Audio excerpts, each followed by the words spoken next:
नमस्कार दोस्तों, उषा की आवाज चैनल में आप सभी का स्वागत है। हमारी आज की कहानी है तो से लागी लगन। मनोविज्ञान की छात्रा निहारिका सांवली सलोनी सूरत की नवयुवती थी। तरुण से विवाह करना उसकी अपनी मर्जी थी, जिसमें उसके माता पिता की रजामंदी भी थी। तरुण हैदराबाद का रहने वाला था और निहारिका लखनऊ की। दोनों दिल के रिश्ते में कब बंधे ये तो वे ही जाने। तरुण की मां ने रस्मों को निभाते हुए निहारिका का गृह प्रवेश करवाया। घर में बस 3 ही सदस्य थे। शुरू के 2-4 दिन वह अपने कमरे में ही रहती थी। फिर धीरे धीरे उसने पूरा घर देखा। पूरा घर पुरानी कीमती चीजों से भरा पड़ा था। एक कोने में कोई पुरानी मूर्ति रखी हुई थी। निहारिका ने उसे हाथ में उठाया ही था कि पीछे से आवाज आई, क्या देख रही हो, चुरा मत लेना। आवाज में कड़वाहट घुली हुई थी। निहारिका ने पीछे मुड़कर देखा। तरुण की मां खड़ी थी। नहीं मम्मी जी, बस यूं ही देख रही थी, निहारिका ने सहम का जवाब दिया। ससुराल में पहली बार इस तरह का व्यवहार, उसका मन भारी हो गया। माँ की याद आने लगी। रात को बातों ही बातों में तरुण के सामने निहारिका ने माँ की दिन वाली घटना बताई। हाँ, वे थोड़ी कड़क मिजाज हैं, पर प्लीज तुम उनकी किसी बात को दिल पर मत लेना। वे दिल की बेहद अच्छी हैं। तरुण अपनी तरफ से निहारिका को बहलाने लगा। एक दिन दोपहर को जब निहारिका लेटी हुई कोई पत्रिका पढ़ रही थी, तभी तरुण की मां मनोहरा देवी उसके कमरे में आई। उन्हें देख वह उठकर बैठ गई। उसके बाद सास बहू में इधर उधर की बातें हुई। बातों ही बातों में निहारिका के गहनों का जिक्र हुआ तो निहारिका खुशी से अपने गहने उन्हें दिखाने लगी। बातों का सिलसिला चलता रहा। करीब आधे घंटे बाद जब निहारिका गहनों को डब्बे में डालने लगी तो सोने के कंगन गायब थे। वह परेशान होकर उन्हें ढूंढने लगी। उसे आश्चर्य भी हो रहा था। सासू माँ से कुछ पूछे इतनी हिम्मत उसमें कहाँ थी।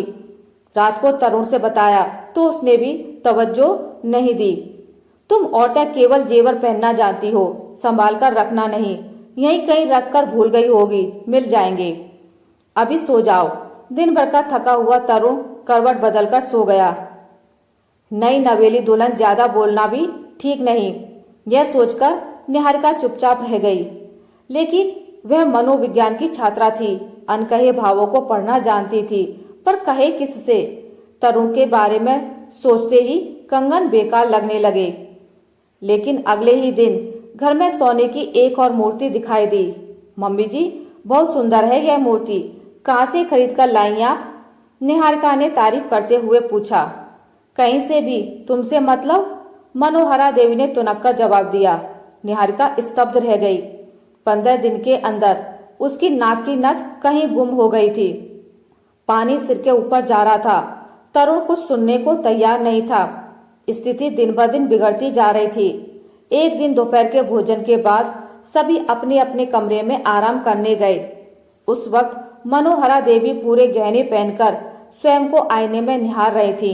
संयोगवश उसी वक्त निहारिका किसी काम से अपने कमरे से निकली ही थी कि खिड़की से उसे वह मंजर दिख गया। उस वक्त उनके शरीर पर वे गहने भी थे जो उसके डब्बे से गायब हुए थे। शक को यकीन में बदलते देख निहारिका सिहर उठी। उसने चुपके से 1-2 तस्वीरें ले ली। रात को डिनर खत्म करने के बाद, तरुण, मुझे कुछ गहने चाहिए थे। निहारिका अभी वाक्य पूरा भी नहीं कर पाई थी कि तरुण बोला, मेरी खूबसूरत बीवी को गहनों की क्या जरूरत है? सच कह रहा हूँ नीरू, तुम बहुत बहुत खूबसूरत हो। पर तरुण की बातें अभी उसे बेमानी लग रही थी, क्योंकि वह जहाँ पहुँचना चाहती थी वह रास्ता ही तरुण ने बंद कर दिया था। हारकर निहारिका ने वे फोटोज दिखाई, जिसे देखते ही तरुण उछल पड़ा।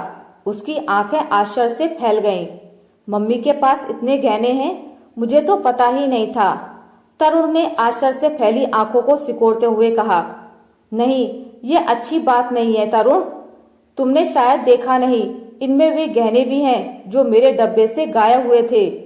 निहारिका ने उसकी आंखों में आंखें डालकर कहा। मामला संजीदा था, लेकिन उसे दबाना और भी मुश्किल स्थिति को जन्म दे सकता था। माँ के गहने यानी तुम्हारे गहने। तरुण को शर्मिंदगी महसूस हो रही थी तो उसने बात को टालते हुए कहा, तरुण, तुम क्यों समझना नहीं चाहते? या फिर निहारिका उसके चेहरे पर आ रहे भाव को पढ़ने की कोशिश करने लगी, क्योंकि जो बात सामने आ रही थी वह अजीब सी थी। या फिर क्या? तरुण ने तेज से कहा। यही कि तुम जानबूझकर कुछ छिपाना चाहते हो? निहारिका ने गंभीर आवाज में कहा। मैं क्या छुपा रहा हूँ? निहारिका चुप रही। बोलो नीरू, मैं क्या छुपा रहा हूँ? यही कि मम्मी जी को क्लैप्टोमेनिया की शिकार हैं। क्या? यह क्या होता है? तरुण ने कभी यह नाम नहीं सुना था। यह एक तरह की बीमारी है। इस बीमारी में व्यक्ति चीजें चुराता है और भूल जाता है। निहारिका एक ही सांस में सारी बातें कह गई। देखो नीरू, मैं मानता हूँ मेरी माँ बीमार है, पर चोरी? तरुण बौखला गया। वे चोर नहीं है। प्लीज मुझे गलत मत समझो। निहारिका ने अपनी सफाई दी।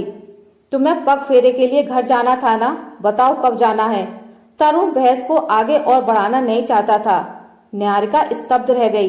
दोनों ने करवट फेर ली, लेकिन नींद किसी की आंखों में नहीं थी। तरुण ने वापस जाने के लिए कह दिया था। सपनों में जो होम स्वीट होम का सपना था वह टूटकर चकनाचूर हो गया था। निहारिका ने हार नहीं मानी।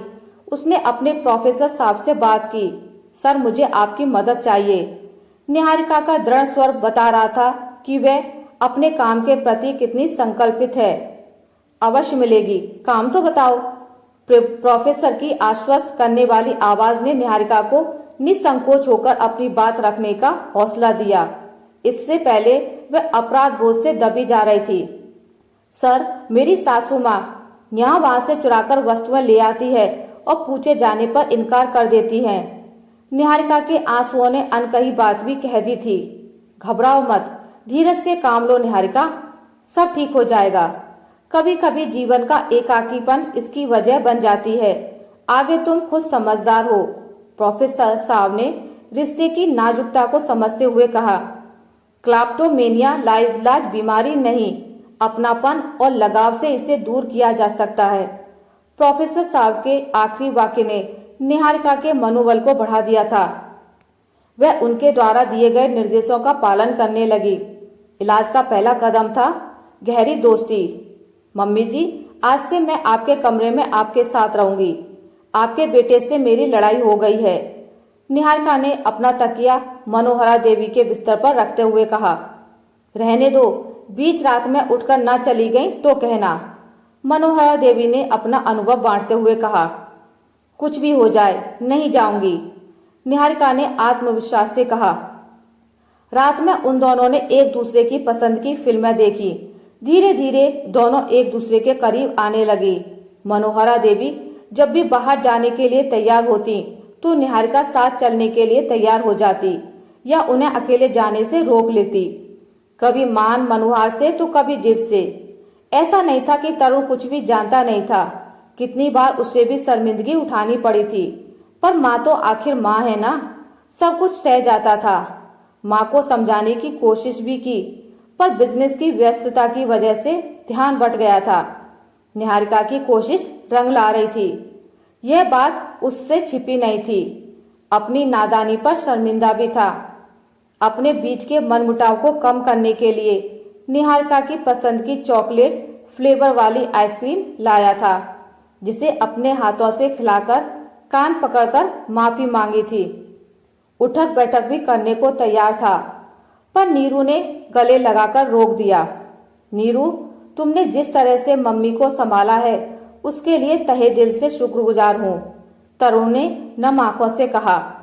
अभी नहीं, अभी उन्हें उन सभी चीजों को लिस्ट बनानी होगी जो मम्मी जी कहीं और से ले आई हैं, उन्हें लौटाना भी होगा। निहारिका ने इलाज का दूसरा कदम उठाया। लौटाना क्यों है नीरू, इससे तो बात, तरुण ने अपनी घर की इज्जत की परवाह करते हुए कहा।